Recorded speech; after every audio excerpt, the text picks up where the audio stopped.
Hello everyone, welcome to a new book tag video. Today I'll be sharing my answers to the wonderful 101 Days of Summer book tag. This is an original book tag created by Duane at the Reading Room, and I was tagged by lovely Daniela from Uncommon Reader. Thanks so much for including me in on this book tag. Please check out both of their fabulous channels and show them some love. So the first prompt is BBQ Time. Pick a favorite author. They are inviting you to a barbecue to announce their newest work. What do you hope they are announcing, and what are you bringing to share? Well, one of my favorite authors is Ninotchka Rosca. I have one of her little fables called Sugar and Salt. It's been a while since she published her last novel, A State of War, and that was published back in 1990. So I would be super excited if not only was I invited to her barbecue, but that she would announce a new release of a book. And at this party, she would also be announcing that a Filipina publisher called Conch Press would be releasing some classic Philippine literature written by some prominent and beloved female authors, and that they would be translated into English for the first time. And one of the first novels to be translated into English would be one by Lualhati Bautista, and that's called Dekada 70. And that would be so extremely exciting. Her books are so hard to come by in the States, and I think Philippine literature, especially those written by women, are often overlooked, and I think it would be a wonderful announcement if that came into fruition. As for what I would bring, reflective of the title, using this as inspiration, I would have to bring my truffle tart, and that is basically a flourless dark chocolate cake that I sprinkle sea salt crystals over, and I would serve it with tropical fruit and seasonal berries. The second prompt is road trip. Pick a real-world setting from a recent or not-so-recent read. Where would that road trip take you? This prompt reminded me of The Buffalo Dreamer by Violet Duncan, and this is set during a summer where the main character, Autumn, is taking a road trip up to Alberta, Canada. So my road trip destination would be that, and they're known for their magnificent mountain range, and I think that would just make for a phenomenal road trip. The next prompt is camping. Do you rough it, say a tent and a sleeping bag, or do you require amenities? And will you read more than usual? Well, even though I love being out in nature and going on adventures, I've never actually gone camping. And I think the reason for that is my fear of bears.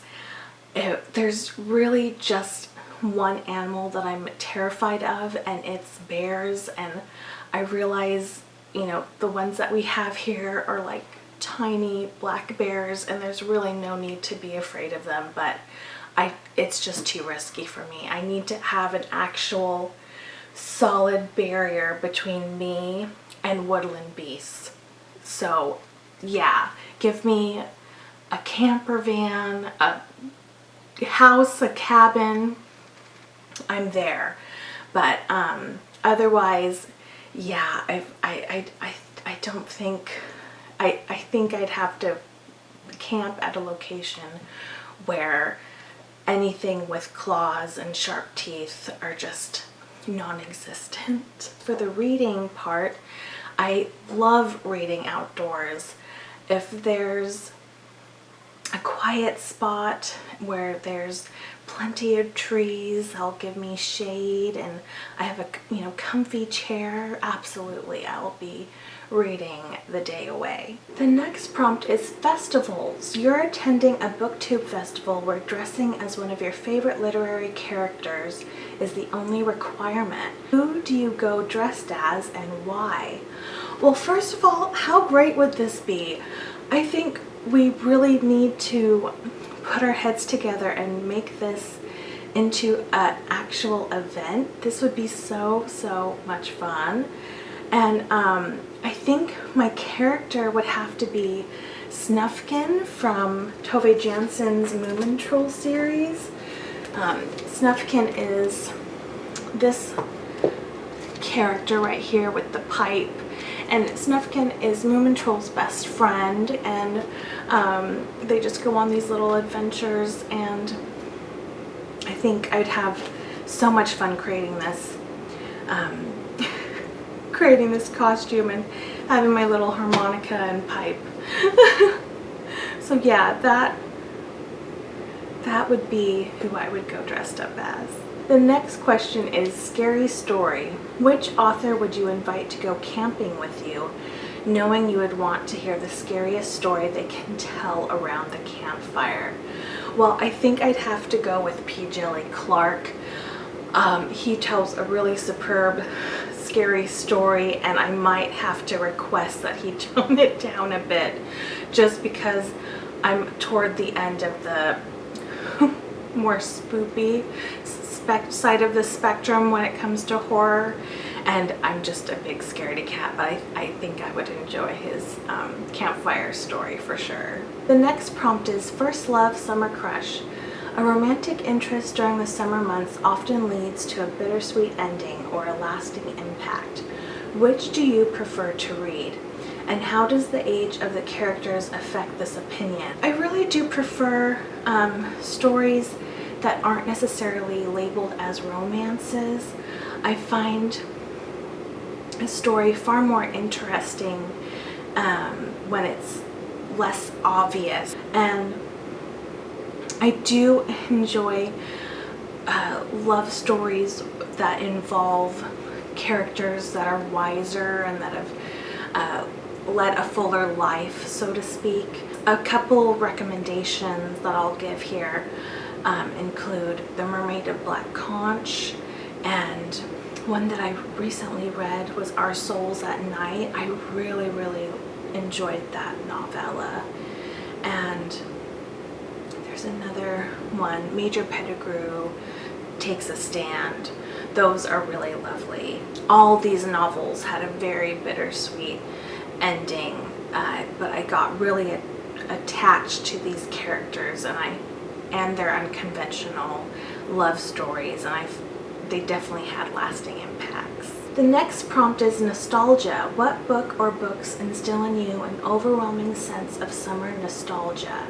They don't necessarily have to take place during the summer, but rather they somehow are attached to summer for you. There is a lovely Rumer Godden book called An Episode of Sparrows, which is about a young girl named Lovejoy, who essentially is growing up fending for herself in an impoverished neighborhood in London. It's just after World War II, so you can imagine. She sets out on a quest to find a bit of earth so that way she can plant some flowers. It's a story about resilience and determination and the power of nature. And I love this book. It stayed with me to this day. I always plant cornflower seeds in honor of Lovejoy. I highly recommend this book. It's just beautiful. The next prompt is summer stories. What is a book or books you would recommend where the summertime is the primary focus? One book is The Greengage Summer. It's another one by Rumer Godden. And this tells the story of a British family, specifically 5 siblings, who, while away on vacation in France, their mother has to be sent away to hospital. It's an emergency, and they're basically left to fend for themselves. And they get stuck in this French hotel that they're staying at. They don't speak a word of French. It's quite comical. And they run into a fellow Englishman who's staying at the same hotel, and they latch onto him because he's just a bit of familiarity, and he's a paternal figure, and so they feel real safe with him, or so they think. And this novel evokes a real sense of summer. It makes you reminisce about your own summer breaks, particularly during a time in your life where you two were at the cusp of early adulthood, and it has a sense of European sophistication. You know, it's very atmospheric. I just love the Rumer Godden's descriptions of the lush greenery, and you get a real sense of all the fruit-laden trees that you're surrounded by. You're discovering all these new places and fabulous food as you read, and it's such a, you really get the sense of that feeling of being away where everything is so contrasts so greatly from your regular life. And this is based on a real event. This actually happened to Godden and her sister when they took a family vacation to France in the 1920s, and this is a good one if you enjoy a bit of suspense in your summer reading. Then I have some comedies to recommend. I love a really good one in the summertime, and P.G.Wodehouse just never fails me. One of his that I recommend is Summer Lightning. This is, I think, the 4th book in his Blandings Castle series.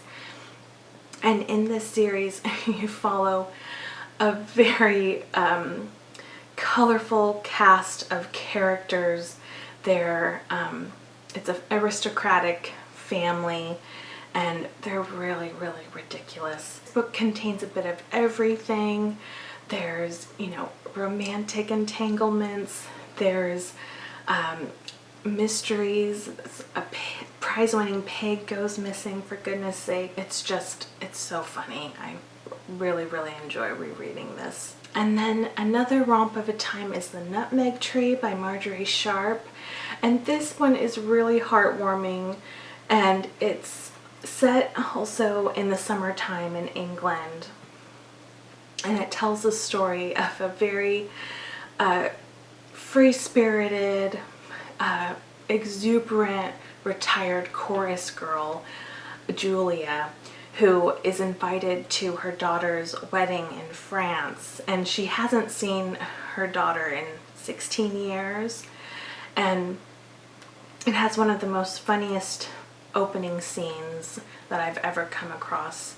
It opens with Julia in the bath reading a letter that's really a plea for help from her daughter, and because her grandmother is refusing to let her marry her fiance because she thinks he's unsuitable for marriage.